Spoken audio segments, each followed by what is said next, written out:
It was Thursday evening in Flaxborough, which meant that the Civic Hall smelled faintly of lavender polish, burnt tea, and hope. Rows of folding chairs had been laid out with mathematical precision by the ladies of the Women's League, and the bingo caller, a man with a moustache as thin as a pencil line, was already testing the microphone with a nervous click-click. Outside, the drizzle had thinned to a mist, draping the town in the sort of melancholy that made people long for small triumphs. Mrs. Nora Blundell, reigning treasurer of the League and tireless guardian of propriety, arranged her handbag squarely on her lap and regarded the prizes with suspicion. The chief trophy, a hamper of tinned goods and a bottle of sherry, was placed on a table draped in blue cloth. Nora distrusted the sherry's provenance. The label looked continental and therefore suspect. She would have asked about it had Mrs. Crowther, the League secretary, not chosen that moment to trip on the microphone wire and emit a noise somewhere between a gasp and a hymn note. The caller tapped the stand again. "Eyes down, ladies and gents. First line for a box of chocolates, donated by Kendall's chemist." Numbers began their sing-song parade of two little ducks, all the fives, legs 11 when a murmur rustled through the back rows. Miss Ada Perkins, who never won anything more valuable than indigestion, had suddenly dropped her pencil and was staring at her card. "I've got it," she said. "A full house." The caller blinked. "Are you certain, Miss Perkins? We're only halfway through." She held up her card. Indeed, every number had been called, or at least so she claimed. Nora Blundell advanced with an expression of sacerdotal gravity, inspecting the card as though it were evidence in court. After a moment's scrutiny, she announced, "This number 46 was never called." Miss Perkins flushed. "I heard it clear as day." The murmur grew. A few men from the back, drawn from the St. John's Darts Club, leaned forward, scenting drama. The caller checked his sheet. "No, madam, 46 is still in the barrel." It might have ended as a trivial embarrassment, but the tension lingered. When Nora Blundell returned to her seat, she noticed that the prize hamper had vanished. The table, blue cloth still undisturbed, stood empty. For a moment the hall froze. Then voices began in rising order. Disbelief, accusation, speculation. Someone fetched the caretaker, who in turn fetched the constable. By the time the first police notebook appeared, Miss Perkins was weeping into her handbag, and half the room had decided she must have taken the hamper herself. The next morning, Inspector Purbright entered the Civic Hall at 9 sharp. He stood for a while near the stage, gazing at the rows of empty chairs and the forlorn bingo barrel. The caretaker, a man of immense caution and little imagination, explained the events with the thoroughness of one who feared blame might attach to varnish. "So," said Purbright mildly, "the winning card was false, but the hamper was real and now it isn't?" "That's right, sir. Vanished like smoke. The door locked when I came back in."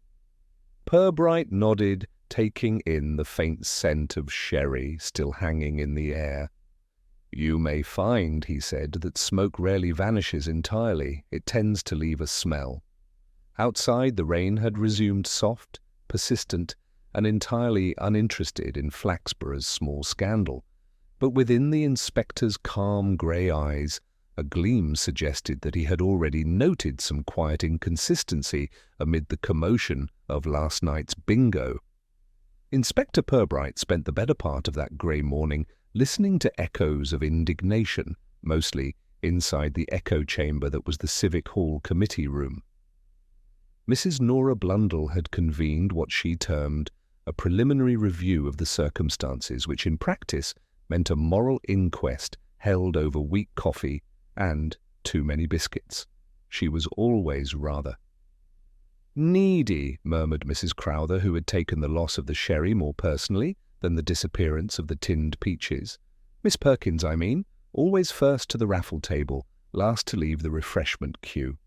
Purbright nodded mildly, the pencil in his hand barely touching the page. "And yet," he said, "no one saw her take the hamper." No one actually saw it, Nora admitted, with the air of one making a generous concession to justice. But who else could it have been? She was sitting nearest, and she'd just been embarrassed in front of everyone. It's human nature, Purbright allowed that it might be. Human nature, in his experience, had many compartments, some for resentment, some for practicality. He thanked the ladies, took down their statements, and then went to find Miss Perkins. He found her at home in a narrow terrace house off Kettle Street, curtains drawn though it was past 11. Her small dog, a creature of uncertain breed and excessive bark, announced to the visitor. "I didn't take it, Inspector," she said, before he had time to introduce himself properly. Her eyes were red from either tears or the liniment she had been applying to her temples. I was shocked. One moment the thing was there, and the next, nothing. "Were you near it when the numbers were being called?" "I was, but only because the chair by the radiator was taken." Mrs. Crowther put her coat there, said she didn't want drafts. Purbright noted the coat. "And did anyone leave their seat during the commotion?" "Oh, yes," she said eagerly. Mr. Blundell went out to fetch more cups. "And that woman," with the loud laugh, the one from the darts club she was wandering about, said she was looking for her pencil. The inspector thanked her, promised to do what he could, and left her looking both relieved and resentful. Outside, the drizzle had become a thin mist again, draping the street in diffidence. He walked to the High Street police station where Sergeant Malley was tidying up reports with the enthusiasm of a man expecting early retirement. "Another theft at a civic function, sir?" Malley asked. "That'll make 3 this year. We could almost set up a social club for victims." Purbright smiled faintly. "Let's not advertise the position of treasurer just yet." By mid-afternoon he had collected 3 more statements. None matched precisely, though each was delivered with great conviction. The caller swore he had turned away only to pour himself tea. The caretaker insisted no one could have left through the side door. He'd locked it himself after the jumble sale incident. Mrs. Crowther claimed she'd seen movement near the prize table, but couldn't be sure whether it was human or draft. Purbright sat back in his office, rereading his notes. Somewhere amid the polite contradictions was something slightly discordant, not a grand clue, but a faint off-key note in a familiar tune. He was about to close his notebook when Sergeant Malley entered, holding a damp parcel. "Found this in the bushes behind the hall, sir. Brown paper, smells like port wine." Purbright unwrapped it carefully. Inside was a half-empty bottle of sherry, the same brand that had gone missing, and a few crushed biscuits. No hamper, no tins, no ribbon. "Curious," said Purbright. The thief had taste, but no patience. Malley frowned. Maybe they got frightened off. Perhaps. Or perhaps they wished to make a point rather than a profit. That evening, Flaxborough buzzed in its quiet way. At the hairdresser's, it was said Miss Perkins had been caught red-handed. At the butcher's, Mrs. Blundell had planted the theft to distract from the League's missing funds. The local newspaper office rang the station to confirm a rumour that Inspector Purbright had called in Scotland Yard. Purbright himself was home by 8:30, nursing tea and a sandwich, reflecting on how news multiplied faster than evidence. He thought again of the neatly folded blue cloth left behind on the table. Someone had replaced it so carefully that even Mrs. Blundell hadn't noticed the hamper missing for several minutes. That spoke not of panic, but of intention, a tidy criminal mind, or at least a tidy conscience. At 9, he telephoned the caretaker. "Mr. Jenkins, when you locked up that night, did you notice whether the side door key was still hanging on its hook?" There was a pause. "Can't say I did, sir. I had it earlier, and I used it to fetch the mop bucket." "I might have left it in the door." "Thank you," Purbright said. "One more thing. Was anyone still inside when you left?" "Only Mrs. Blundell. said she wanted to check the petty cash. Purbright hung up, poured another cup of tea, and regarded the steam rising from it like a thought forming in the air. He didn't yet have a culprit, but he had something better, a pattern. Somewhere among those orderly women and bored men was someone whose sense of order had turned quietly destructive. Outside, the lamplight bled through the mist, turning Flaxborough into a faintly luminous map of itself. In one of those houses, someone was congratulating themselves on a small victory or trembling over a large mistake. Purbright suspected it would not remain a secret for long. The next morning began with a pale, reluctant sun that lent Flaxborough the washed-out look of a town that had gossiped too late into the night. Inspector Purbright arrived at the station early, greeted by the mingled scent of floor polish and Sergeant Malley's burnt toast. He sat down to read the first edition of the Flaxborough Citizen, which, despite its self-imposed dignity, could not resist headlining, "Bingo, Bungle baffles Borough." Below the headline, a photograph of the Civic Hall showed Mrs. Blundell in mid-gesture, pointing dramatically at the empty prize table. Purbright sighed. Publicity had a way of hardening local tempers. The phone rang before he could finish the article. "Inspector, this is Mrs. Blundell." Her voice was crisp enough to slice bread. "I've had a rather unpleasant letter, anonymous. It says, and I quote, 'The sherry went where it was wanted. Mind your own sums next time.' I find this highly improper." "Indeed," said Purbright. "May I collect the note?" "I should think so. I've no intention of keeping it about." Within half an hour he was at her front door, where the brass knocker shone like a medal of civic virtue. Mrs. Blundell ushered him into a sitting-room so precisely it looked ironed. The letter lay on the mantelpiece, a single sheet of cheap-lined paper folded once. Purbright examined it. The handwriting was oddly careful, as though its author were trying not to be recognized by their own hand. There was no envelope. "Delivered by post. Through the letterbox early this morning. I nearly tripped over it fetching the milk. Did you show anyone?" "Certainly not. It's bad enough that my reputation is being bandied about like an old hat." Purbright inclined his head. "Might I keep it for now?" She agreed, reluctantly. He took it back to the station, where Sergeant Malley had already prepared a small table for incoming evidence, a term that gave the sherry bottle and damp brown paper a dignity they scarcely deserved. "Odd thing, sir," said Malley. "Mr. Jenkins, the caretaker's just been in. Swears someone borrowed the side door key again last night. Says it was back on the hook this morning, but still wet, like it had been out in the rain." Purbright's brows lifted. "And the hall was locked?" "Yes, sir. Windows fastened too. Then someone very tidy has been tidying up after themselves." That afternoon, Purbright returned to the hall.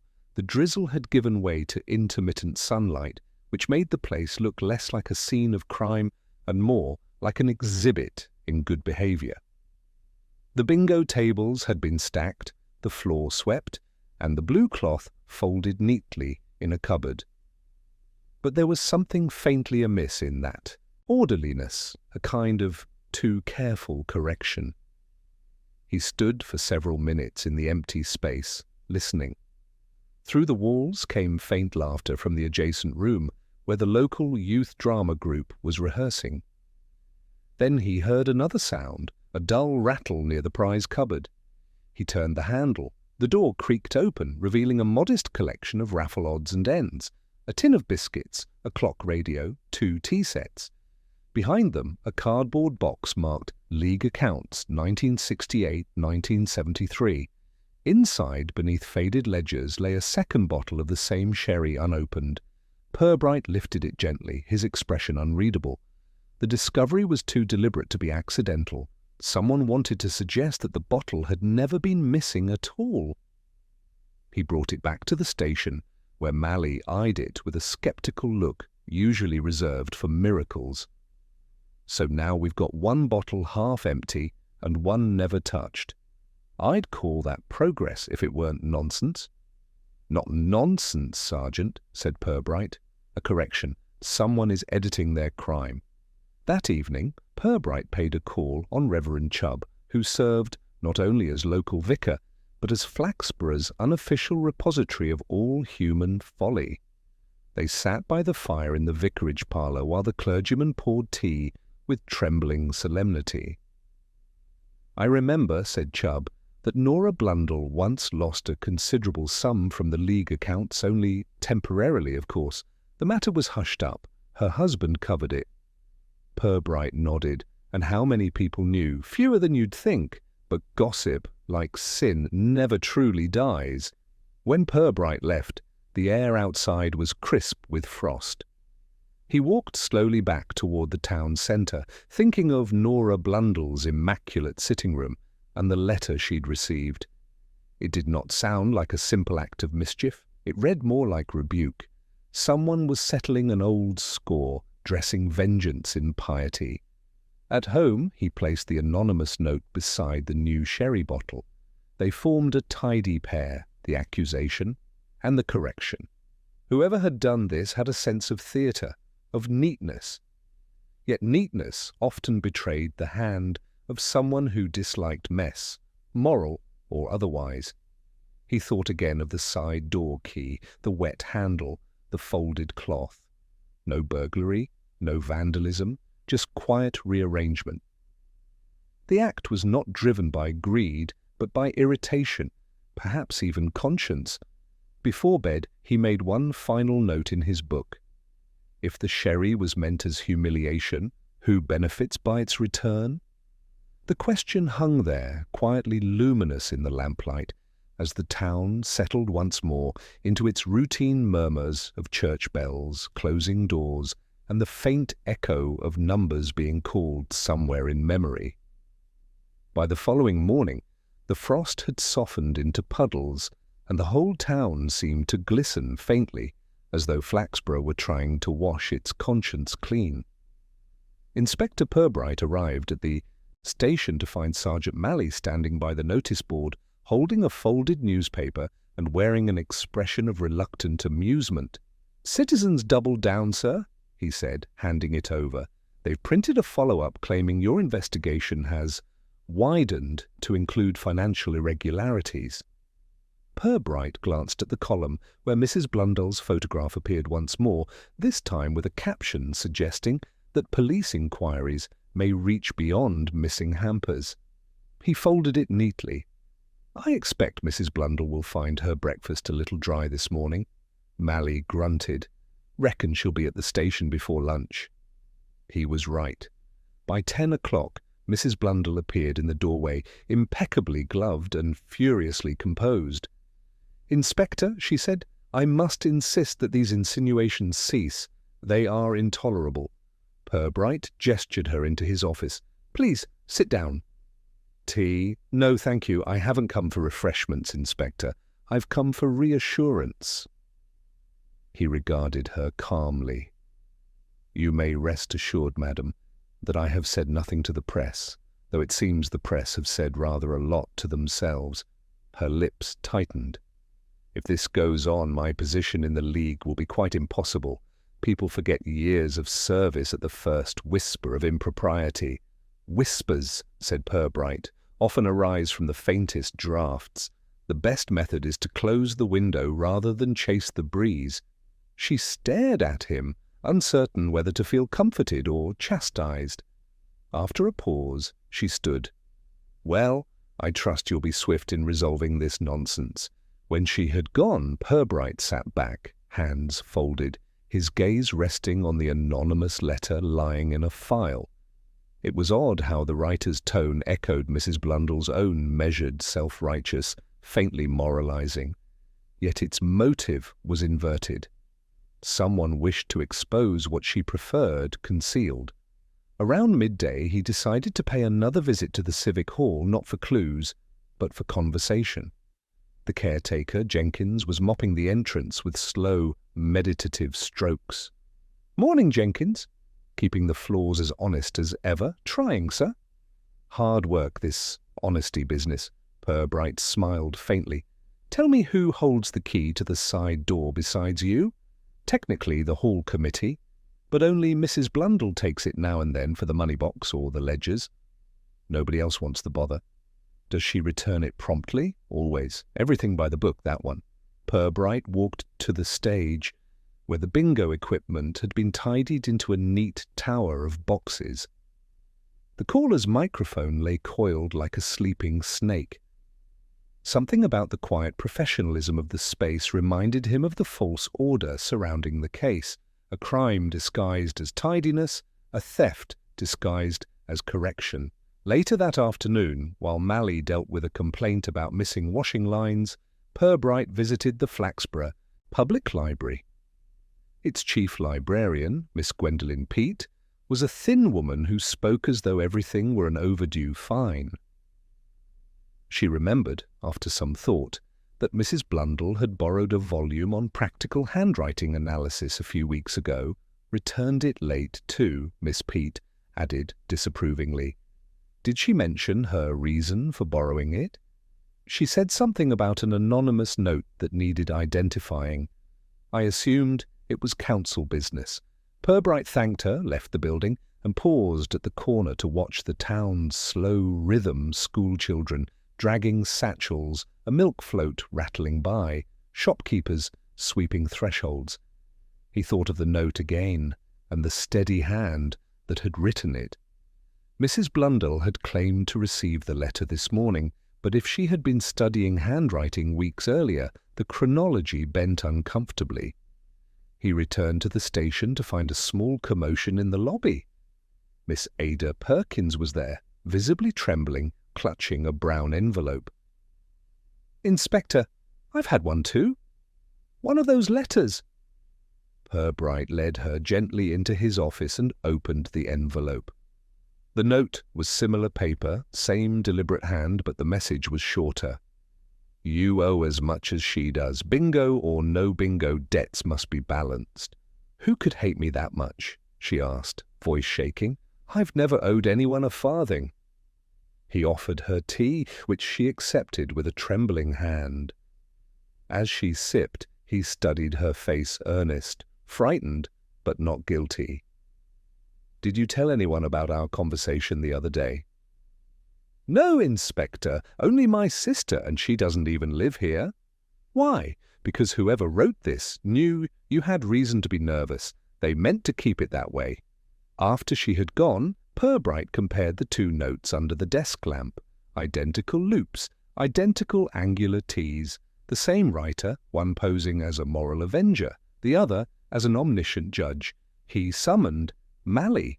"Sergeant, take a stroll to Kendall's chemist. Ask whether anyone's bought Blue Line stationery lately, and have a word with the postman whose letterbox he rattled at first this morning." By dusk, Mally returned with both news and confusion.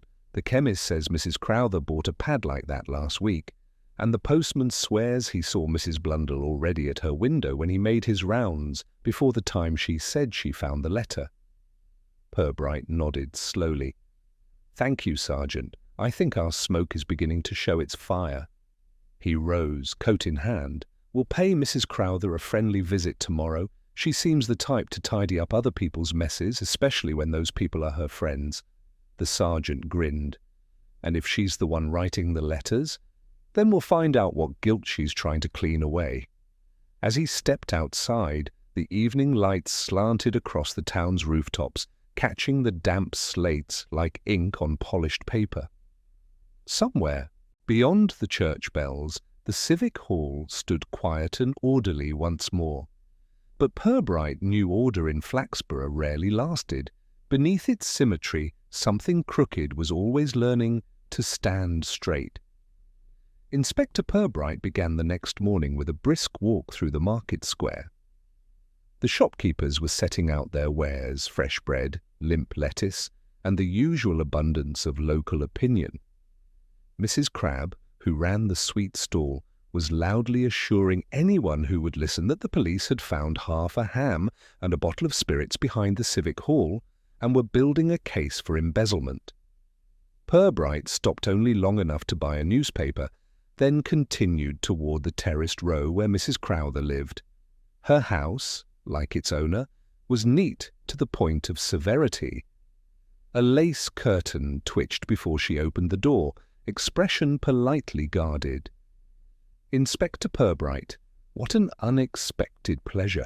I'm afraid it's less a pleasure than an enquiry, he said, smiling. Might I come in for a moment? She ushered him into a sitting room whose air seemed filtered through a decade of lavender polish.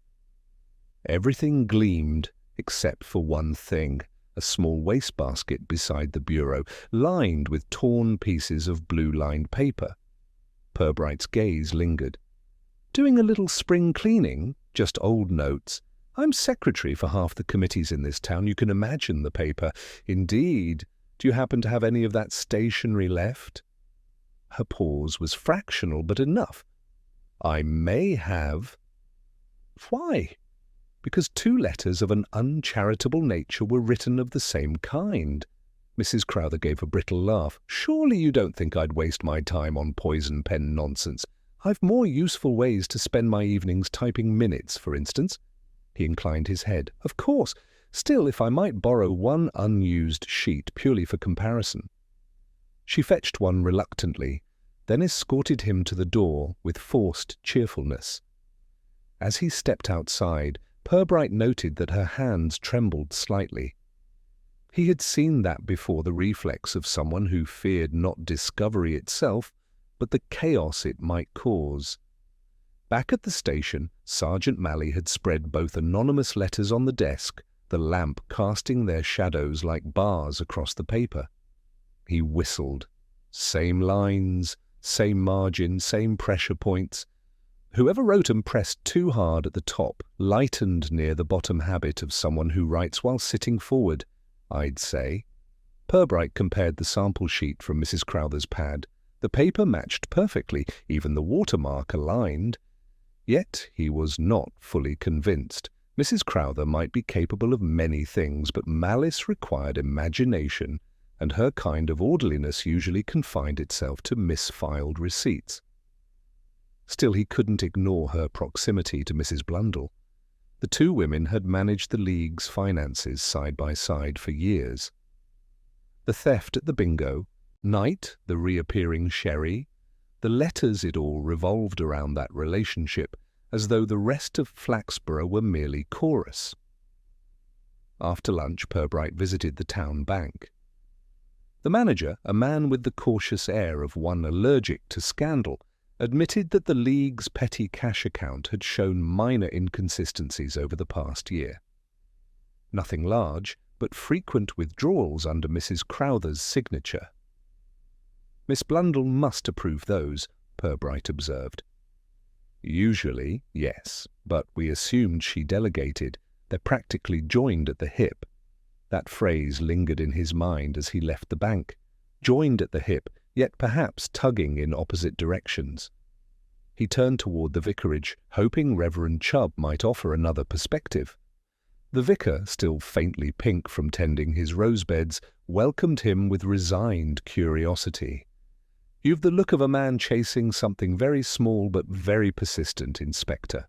Purbright smiled. A fair description, Reverend. Tell me, would you say Mrs. Crowther and Mrs. Blundell are friends in the true sense? Chubb considered. In the Flaxborough sense, perhaps. That is to say, each would rather die than admit envy of the other. Their friendship consists mainly of shared committees and mutually observed propriety. So cooperation out of rivalry, precisely. They sharpen one another like knives kept in the same drawer. By the time Purbright returned to the station, dusk was pressing its grey fingers against the window panes. He sat at his desk, lined the evidence in front of him, and began to trace the pattern aloud. One hamper vanished, 1 bottle returns, 2 letters written. Both women are linked by account discrepancies. One studies handwriting, the other denies writing at all, each protecting reputation but perhaps from different angles. Sergeant Malley listened, chin propped on his hand. So, which one's lying, sir? They may both be telling the truth as far as they understand it. Mrs. Crowther might well have written those letters under pressure, but whose? He opened his notebook and added a single phrase. Debt must balance. The wording from the second letter felt almost biblical, the kind of phrase Mrs. Blundell herself might use in moral defence. Could she have written to herself, then to Miss Perkins, as a way of redrawing the story? Purbright had seen stranger tactics in Flaxborough. Self-made martyrs were as common as marmalade. He decided to pay one final visit that evening. Mrs. Blundell's lights were still on, the lace curtains glowing faintly like the paper shades of a confession box. She answered the door at once, complexion powdered into serenity. "Inspector, again? Have you found the culprit?" "Not quite. But I may have found their audience."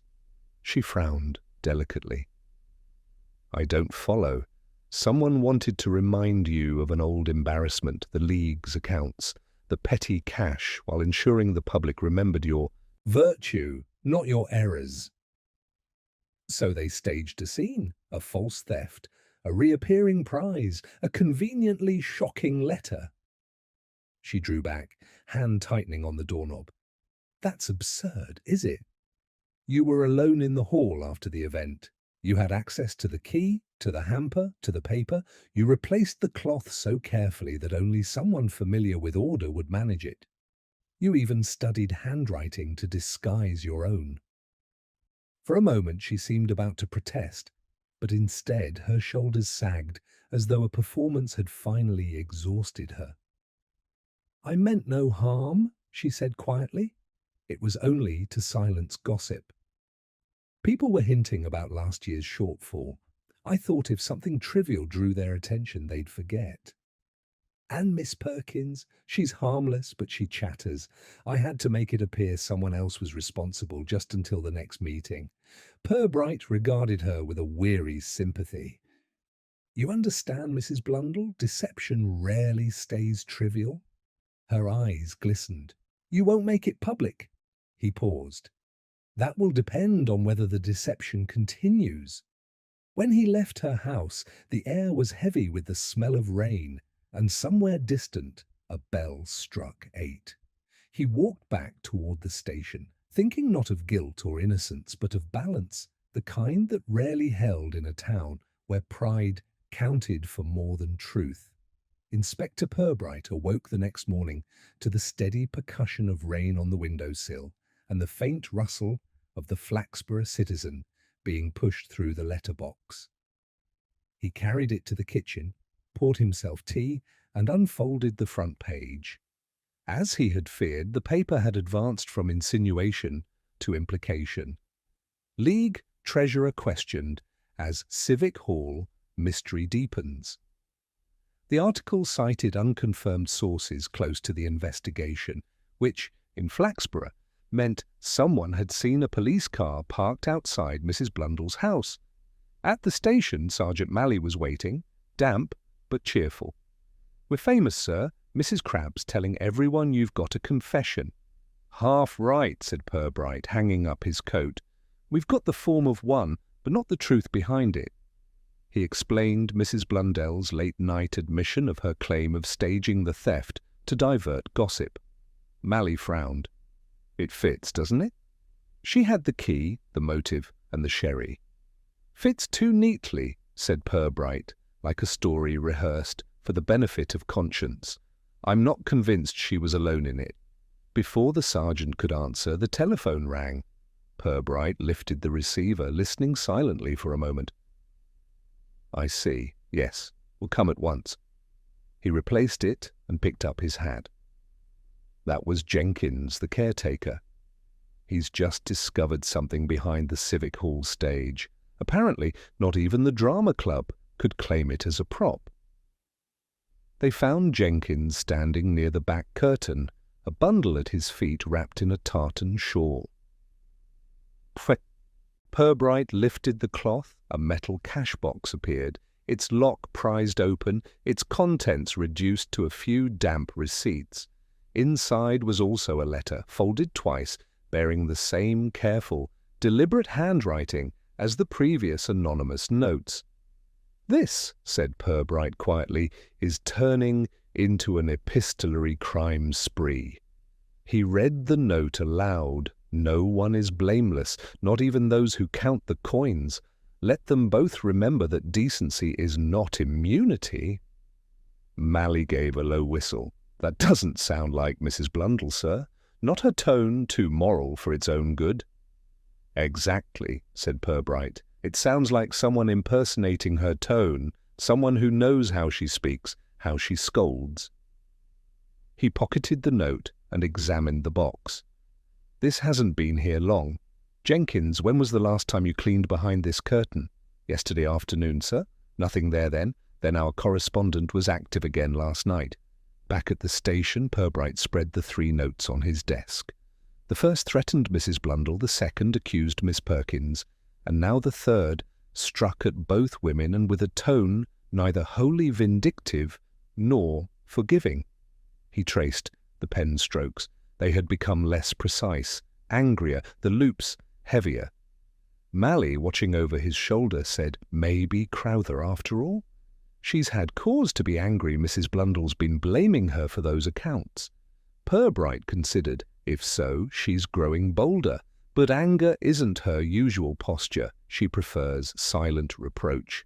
He decided to confront her again, though this time not as an accusation. The rain had ceased by late afternoon, leaving puddles that mirrored the town's rooftops. Mrs. Crowther answered the door more quickly than before, eyes wary. "Another visit, Inspector?" "I was beginning to think I'd joined the criminal classes." "Not at all," he said pleasantly. "I only hoped for clarification. You see, a new letter has appeared." She stiffened. "Addressed to me, to everyone it seems. It was left inside the Civic Hall." Her face changed slightly, not from guilt, but recognition. "I see. Then you'd better sit down."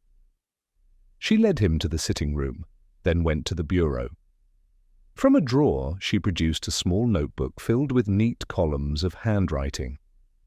"These," she said, "are the League's expenditure notes. Every penny, every ticket, every cup of tea. I thought it best to copy them before the originals disappeared." Purbright flipped through a few pages. "Meticulous." "Nora isn't a thief, Inspector," she said quietly. "But she's careless. Careless with money, careless with truth. Last year's shortfall was covered up because the town wanted to preserve its image of decency. I began the letters only after I realized she'd done it again, taking cash meant for the new hall curtains. She meant to repay it, of course, but reputation matters more to her than rectitude." Purbright studied her. "So you wrote the first 2? "I wrote the first. The second I didn't recognize, and the third, I assume, is neither of ours." Then someone joined the chorus. She nodded miserably. "Yes, and whoever it is knows too much." When he left, the evening had turned chill and silent. Purbright walked past the Civic Hall again, pausing beneath the lamps where rain still dripped from the eaves. The town square was empty except for a figure standing at the bus stop, Miss Ada Perkins, clutching her umbrella and looking uncertain. "Miss Perkins," he called gently. She started, then smiled nervously. "Oh, Inspector, I was just waiting for my sister. She's coming down from Lincoln. In this weather? A brave journey. Yes, well, after all the talk, I thought the company might help." He studied her face, pale in the lamplight, and noted the gloved hands clutching not only the umbrella but a small envelope. "Another letter?" Her eyes widened. "How did you do?" "Oh, yes, it was pushed under my door an hour ago. I haven't opened it yet, may I?" She hesitated, then handed it over. Inside was a short message in the same angular hand. "You told too much. Silence is safety." Purbright folded it carefully. "Thank you, Miss Perkins. Go home and lock your door. And tell your sister to wait until tomorrow." As she hurried away, he turned toward the hall again. A faint light glowed behind the frosted glass of the committee room. Someone was inside, long after closing hours. He stepped quietly to the door, tried the handle. It opened. Inside, a figure was bent over the table, sorting papers into piles.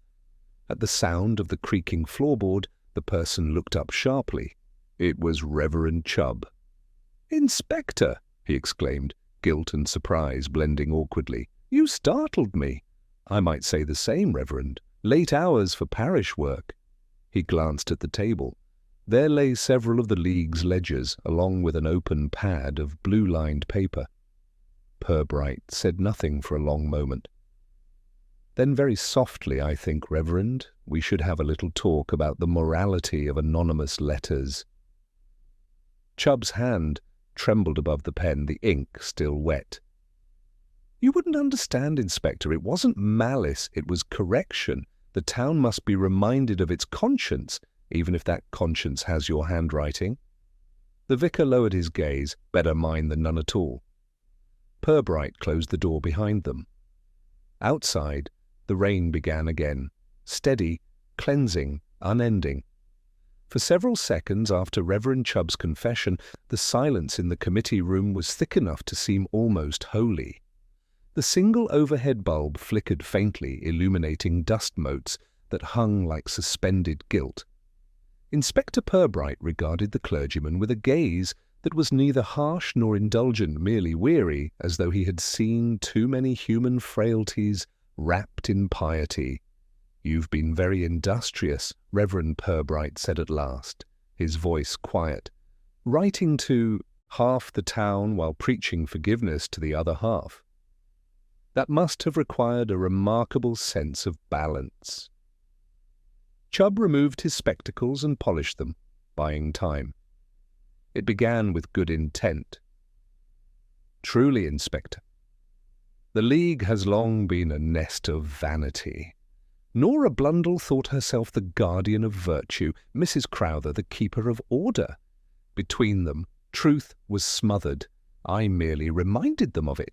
By forging Mrs. Blundell's tone, by frightening Miss Perkins. I only meant to stir reflection," said Chubb, looking genuinely stricken. "Fear wakes the conscience when sermons fail." Purbright's lips curved faintly. "Fear also wakes the police. And now that you've succeeded in alarming both, perhaps you'll explain the cash box." The Reverend hesitated, then sank into a chair. "That was a miscalculation. I thought returning the box would force Mrs. Blundell to confess her carelessness before the council. I placed the note with it to seem impartial, as though Providence itself had spoken." Purbright took a slow breath. "And Providence used your fountain pen?" Chubb's hands clasped tightly. "You must understand, Inspector Flaxborough suffers from moral fatigue. People no longer blush. They sip sherry, play bingo, and call it community. Someone had to restore a little shame." Purbright studied him for a long moment, his expression unreadable. "I see. And do you think shame is best restored by deceit?" The clergyman faltered, then whispered, "I lost my temper with them, that's all. They sneer at sermons, but they tremble at scandal. I wanted them to tremble." Purbright nodded slowly. "They will, Reverend, only not in the way you intended."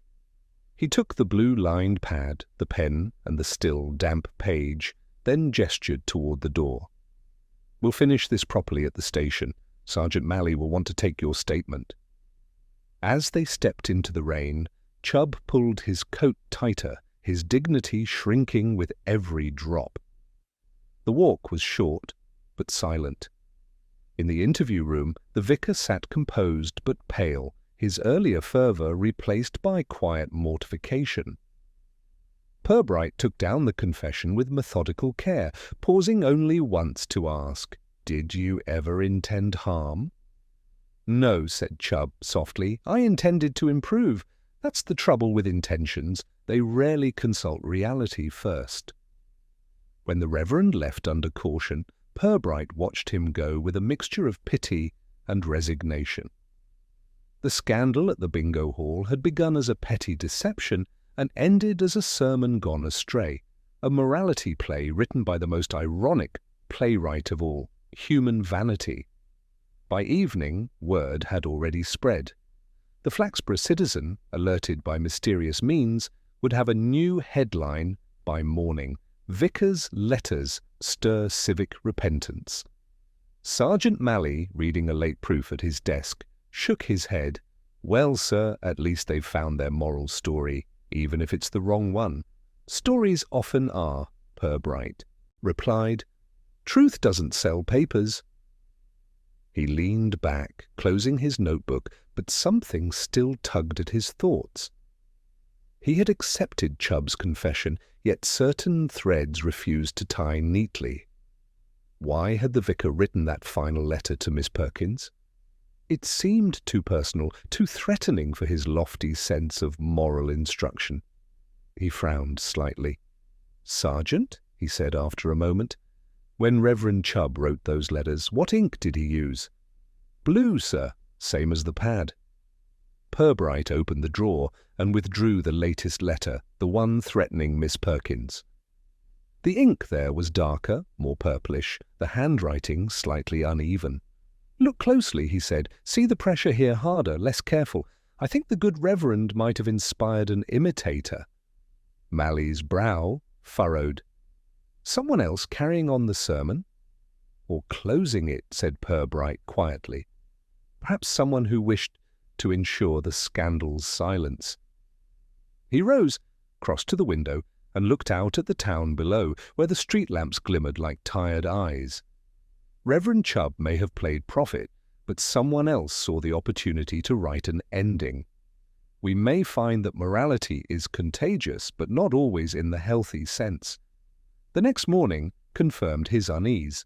A constable brought word that Mrs. Crowther had received yet another note during the night.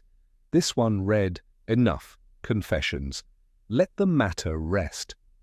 Purbright examined it carefully. The script was a crude mimicry of Chubb's, done hastily, without his finesse. Whoever had written it wanted the story closed, not exposed. By midday, Purbright called upon Mrs. Blundell once more. She greeted him with a mixture of apprehension and wounded virtue. Inspector, I hope this unfortunate business is at an end. It has been quite distressing. I imagine so, he said mildly, especially when the latest letter asks for silence rather than repentance. Tell me, Mrs. Blundell, did you speak with the Reverend before his arrest? Her eyes flickered, then steadied. I did. He came by yesterday evening, just before you. Discovered him. He said he meant to set things right. I assumed he was referring to his sermon. Did he mention Miss Perkins? Only that she might have suffered enough. Purbright nodded. Indeed. He took a folded paper from his pocket, the threatening note found at Miss Perkins's house. I think, Mrs. Blundell, that you wrote this one. She recoiled. That's absurd. I've already endured humiliation, Inspector. Do you think I'd compound it? Not intentionally, but desperation makes poor allies. You feared exposure. You knew Chubb was preparing a final letter, the one that would reveal everything. So you wrote a counterfeit of your own, warning Miss Perkins to keep quiet, hoping it would be mistaken for his. You wanted the play to end before the last act. Her composure fractured for a moment, then reassembled itself with trembling precision. You have no proof. Only pattern, Purbright said, and in Flaxborough, pattern is the closest thing we have to truth. He left her house as the church bell struck 6, its sound carrying through the damp air with the melancholy of lessons only half learned. In the square, people moved quietly as if aware that gossip had reached its natural conclusion. At the station, Malley asked, So what now, sir? Another round of statements? No, Purbright said, settling into his chair. Sometimes it's kinder to let morality tidy itself. He looked out at the rain-dark street, at the reflection of lamplight trembling in the puddles. Somewhere, a faint echo of laughter drifted from the Civic Hall bingo night again, the town's conscience already forgiving itself. Purbright closed his notebook and reached for his tea. We'll let them have their peace for now, Sergeant. It's the only justice Flaxborough ever truly keeps. The rain continued through the night, a dull and persistent drizzle that muffled the town into introspection. Inspector Purbright sat in his office long after the lamps outside had dimmed to amber halos. The paperwork before him had ceased to matter. His mind was occupied with the faces behind the words, the careful hypocrisy of Mrs. Blundell, the moral vanity of Reverend Chubb, and the quiet, fearful innocence of Miss Perkins. All of them, in their different ways, had taken part in a drama of conscience. But somewhere beneath the sermons and the apologies, something still unsettled him. He rose, went to the evidence table, and examined the letters again beneath the reading lamp. The sequence of strokes, the slight tremor in the lines, it was faint, but there. The final note to Mrs. Crowther, the one that said, "Let the matter rest," contained a hesitation on the capital L, as if the hand had second-guessed itself. He compared it to the earlier letters. That hesitation did not belong to Chubb nor to Mrs. Blundell. It was smaller, more uncertain, the writing of someone who feared being caught.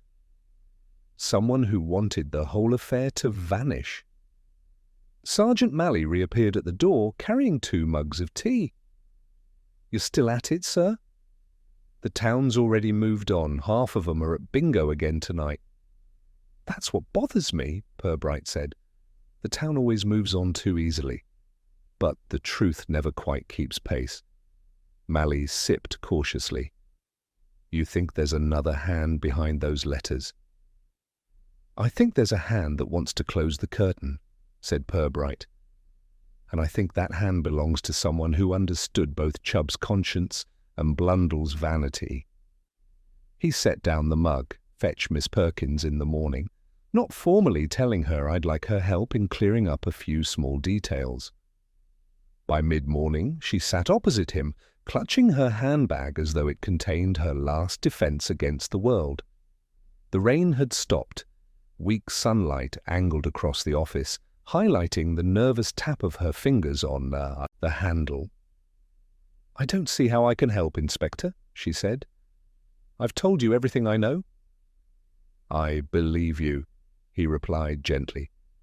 "But you received that last letter. Silence is safety, and I think you know who wrote it."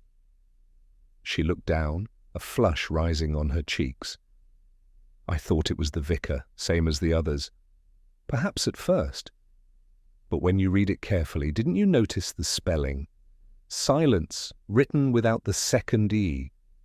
You write that way yourself, Miss Perkins. I noticed it in your statement forms." Her eyes widened. "I didn't mean Inspector. It wasn't wickedness. I only wanted it all to stop. People were whispering. The Reverend's letters were making everything worse, and Mrs. Blundell looked at me like I'd done something dreadful. So I wrote one of my own, just the one." "You wanted to frighten her into quiet," said Purbright softly, "not to hurt her." She nodded miserably. "I thought if she believed the Reverend had turned against her, she'd stop all that talk about me. I didn't expect it to become this." Purbright leaned back, studying her with quiet sympathy. "Miss Perkins, you've reminded me why truth in Flaxborough rarely stays whole. It's too easily chipped away by good intentions." He let her go with a warning and a kindness that would not make the papers. After she left, Malley returned with a sheaf of reports and an expectant look. "So that's the last of it, then?" "For now," said Purbright, "though I expect next week we'll have a scandal about the missing hymn books or a contested raffle prize." Malley grinned. "And you'll be there, sir, mending the morals of the borough, one biscuit tin at a time." "Not mending," Purbright corrected gently, "just observing the cracks before they swallow the wallpaper." Later that afternoon, he walked through the town square. The sun had broken through, and puddles reflected a world that looked briefly redeemed. In the window of the Civic Hall, a poster announced next Thursday's event, Spring bazaar and charity bingo all welcome. He paused, then entered. Inside, the familiar scent of polish and rain-damp coats lingered. Mrs. Crowther and a few volunteers were laying out chairs, their movements brisk and deliberate, as though tidiness itself were salvation. She greeted him with a guarded smile. "Inspector, everything is quite in order again." "I see that. No more anonymous correspondence, I hope." "None, thank heaven." She hesitated, then added, "Though we've decided to keep the prize money in the vicarage safe from now on, the new curate's taken over Reverend Chubb's duties. He's quite dependable." "I'm sure he is," said Purbright. He glanced at the stage, now adorned with bunting, the blue cloth freshly pressed and unblemished. "You've made a fine job of it, Mrs. Crowther. Let's hope Flaxborough's conscience remains as tidy." As he turned to leave, a faint hum reached him from the back of the hall, Miss Perkins helping arrange the chairs, humming a hymn almost cheerfully. He paused, then smiled faintly.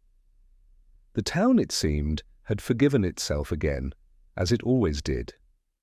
Outside, Purbright walked back toward the station. The clouds were parting, the air washed clean. He felt the curious calm that followed every storm in Flaxborough. No triumph, no outrage, just a return to the quiet absurdities of daily life.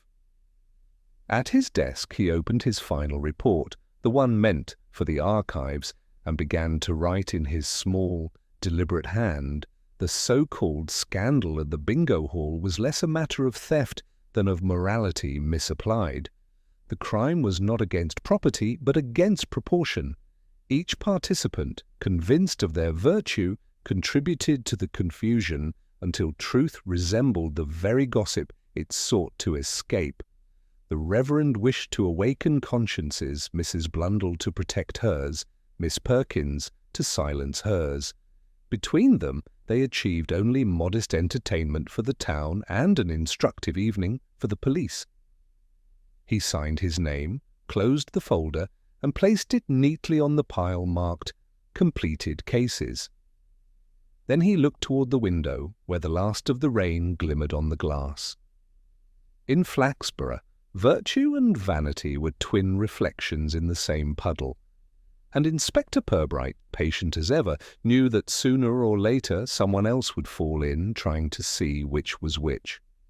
He smiled faintly, poured himself another cup of tea, and listened to the slow ticking of the clock, the town's quiet heart, beating back toward normality. The following week unfolded with deceptive calm. The Civic Hall resumed its routines. The Citizen shifted its appetite to a story about a mysterious cat at the railway station, and Reverend Chubb's temporary replacement, a young curate with anxious eyes, delivered sermons on forgiveness to congregations far more attentive than before. Flaxborough, that patient theatre of manners, had reset its scenery, but Inspector Purbright, despite outward serenity, felt the faint tremor of something unresolved. He sat one afternoon by the window of his office, the weak sunlight playing across the case files on his desk. His thoughts kept circling back to Miss Perkins. Her confession had seemed sincere enough, her motives pitiable but not wicked. Yet Purbright had learned that sincerity in Flaxborough was a delicate currency freely offered, but rarely backed by substance. He opened her statement again and reread the line she had written in her neat, slanted hand. "I only wanted everything to stop before anyone got into real trouble." It was a phrase too carefully chosen, as if meant for history rather than truth. Sergeant Malley entered, balancing 2 cups of tea and a sheaf of forms. "Another quiet day, sir," he said cheerfully. "No scandals, no complaints, no missing cats, at least none that talk." "That's almost disappointing," Purbright murmured.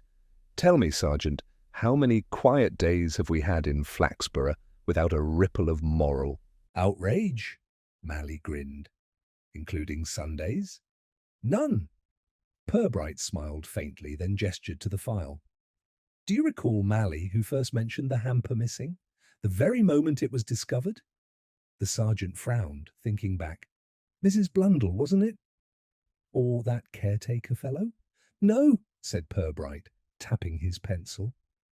Neither. It was Miss Perkins herself. She was the first to raise the alarm, moments after her false bingo win. She drew every eye to the table, precisely when the hamper disappeared. Curious, isn't it? Mally blinked. You think she took it after all? Purbright shook his head, not for greed, for necessity.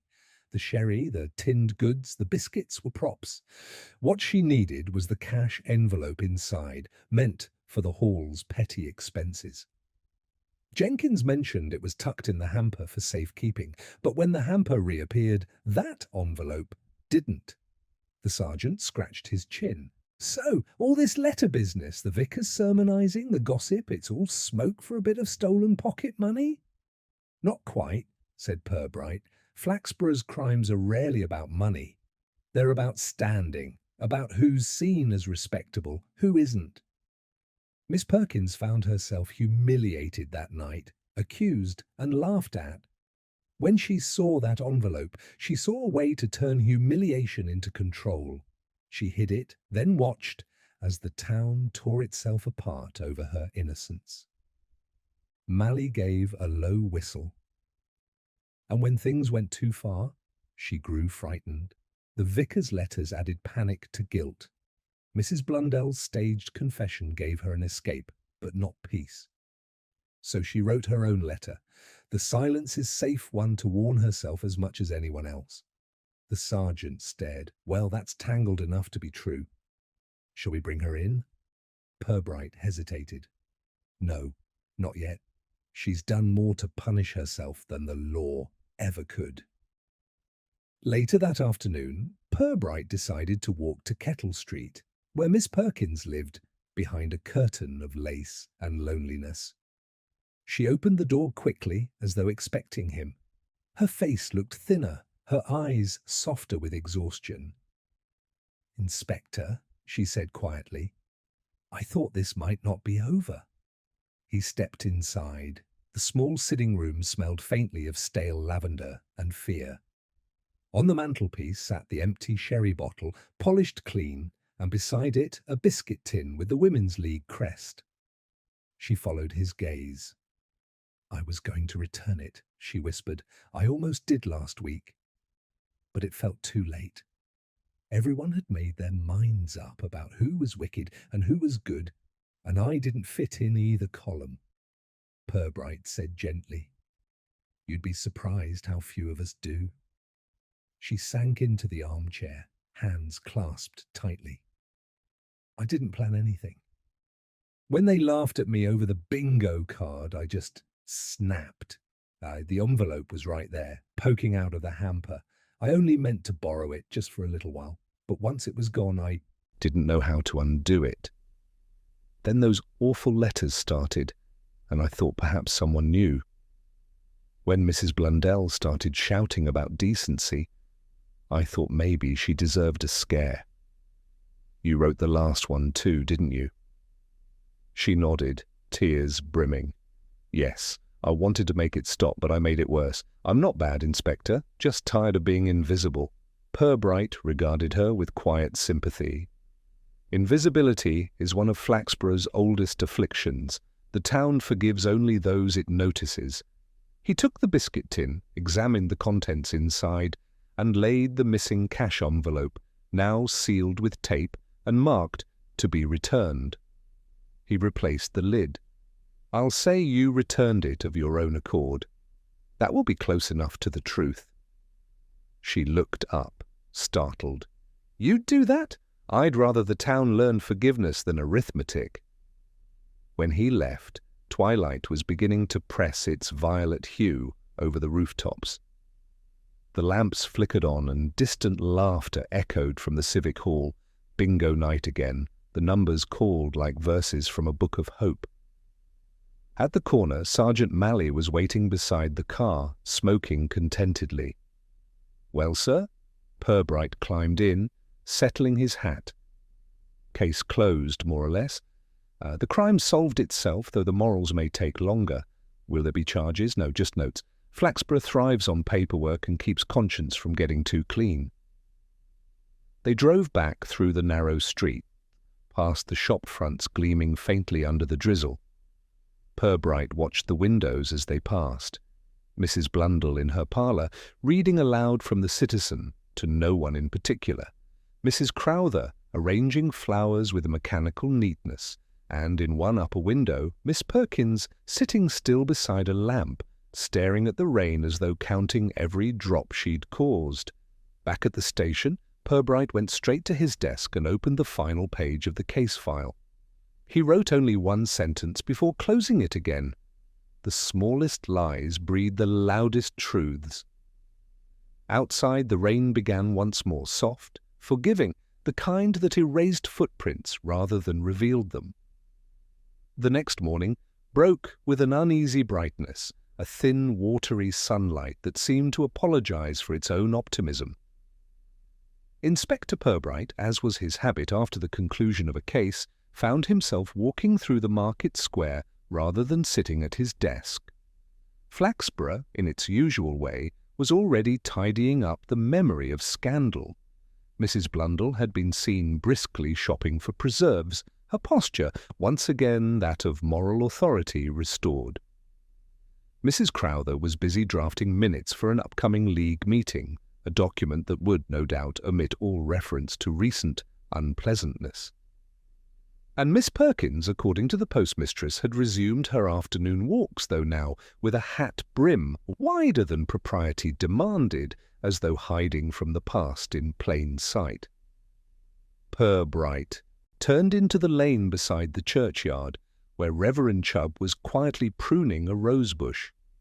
Released with a caution and a reprimand from the bishop, he had resumed his parish duties in a manner both humbled and determined. Seeing the inspector, he straightened, shears in hand, and gave a tentative smile. "Inspector, you must think I'm quite the fool." Purbright regarded him kindly. "I think you were an enthusiast for improvement, Reverend. That's a dangerous enthusiasm in any town." Chubb gave a rueful chuckle. "You were right, of course. One can't frighten people into virtue. I meant to teach repentance, but I learned embarrassment instead." Purbright nodded toward the church door. "Embarrassment is an honest start. It's more than most achieve." They walked together for a few minutes in a companionable quiet. The faint smell of damp earth hung in the air.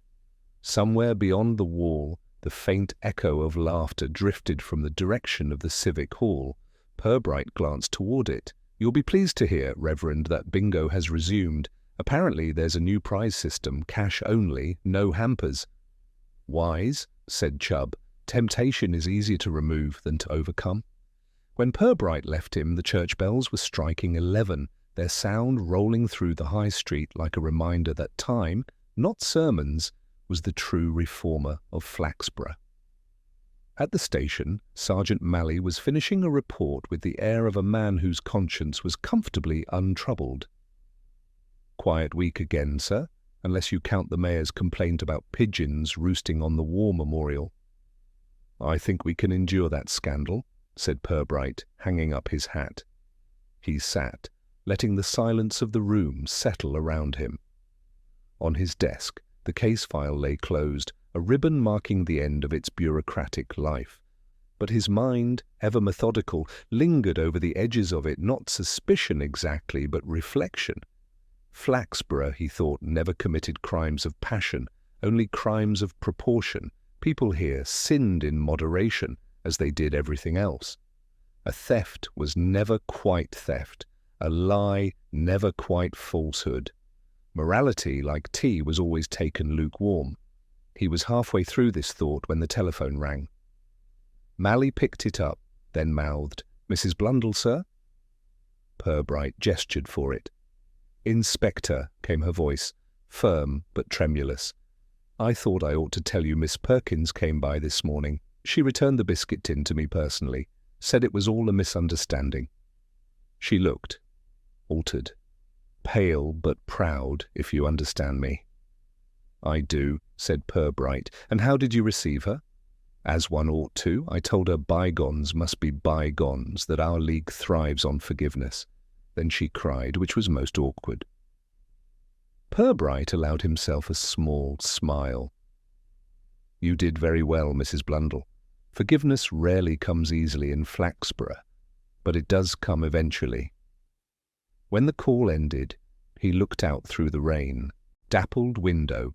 Miss Perkins's redemption, like her crime, was quiet and unannounced.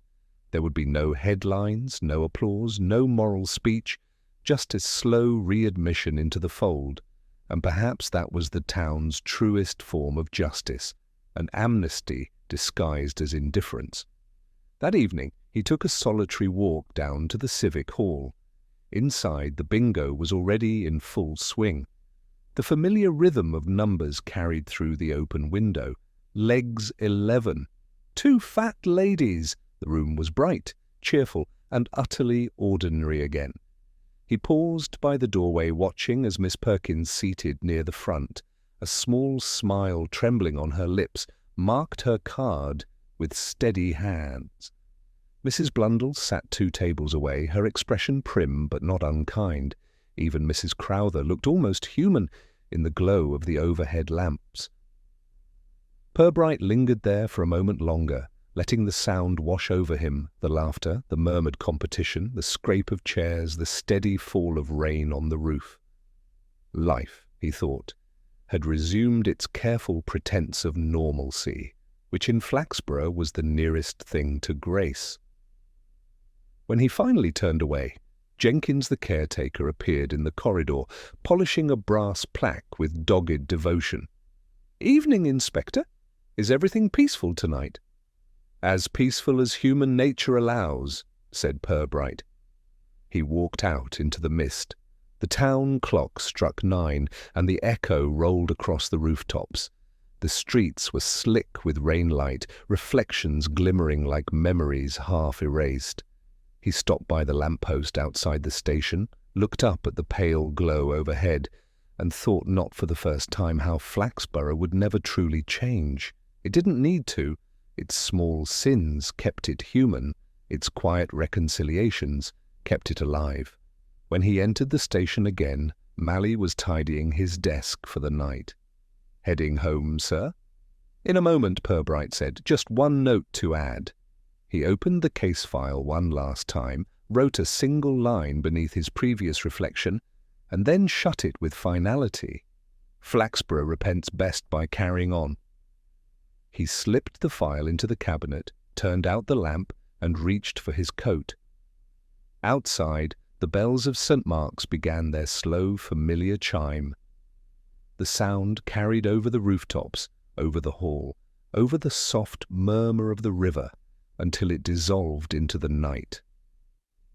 And Inspector Purbright, patient, polite, and quietly amused by it all, walked home beneath the steady drizzle, knowing that somewhere another small absurdity was already waiting its turn. The following days slid gently towards spring, and Flaxborough's scandal began its natural fading into an anecdote. The bingo hall continued to fill on Thursday nights, the local paper moved on to reporting potholes and parish fates, and the townsfolk, ever industrious in their moral amnesia, rearranged their memories into something altogether neater.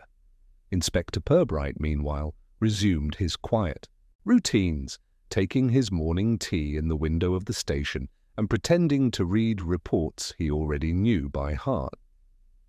It was on one of these mornings that Sergeant Mally entered with a small, brown-wrapped parcel. "Delivered by hand, sir. No return address." Purbright opened it carefully. Inside lay a box of chocolates, a small envelope, and a note written in a tremulous, familiar hand. "Thank you for your kindness. You were right about forgiveness. It does take practice. A.P." Beneath the initials was a pressed violet, slightly faded, but still carrying a trace of scent. Purbright regarded it for a long moment before setting it aside with a faint smile. "That'll be Miss Perkins, I suppose," Mally said, peering over curiously. "I expect so," replied Purbright. "A woman of conscience, belatedly at peace?" Mally chuckled. "Peace in Flaxborough, now there's a novelty." "Indeed," Purbright murmured. "Let's not disturb it unnecessarily." But peace in Flaxborough was always a provisional arrangement. By the following afternoon the town's moral machinery began turning again, this time over rumours that Mrs. Blundell had quietly resigned from her post as League Treasurer, citing nerves and doctor's orders. Purbright received the news without surprise. The performance of virtue, he reflected, was a strenuous occupation. That evening he walked down to the river path, the air soft with drizzle, and found himself unexpectedly in the company of Reverend Chubb. The clergyman was leaning against the stone parapet, his expression one of philosophical fatigue.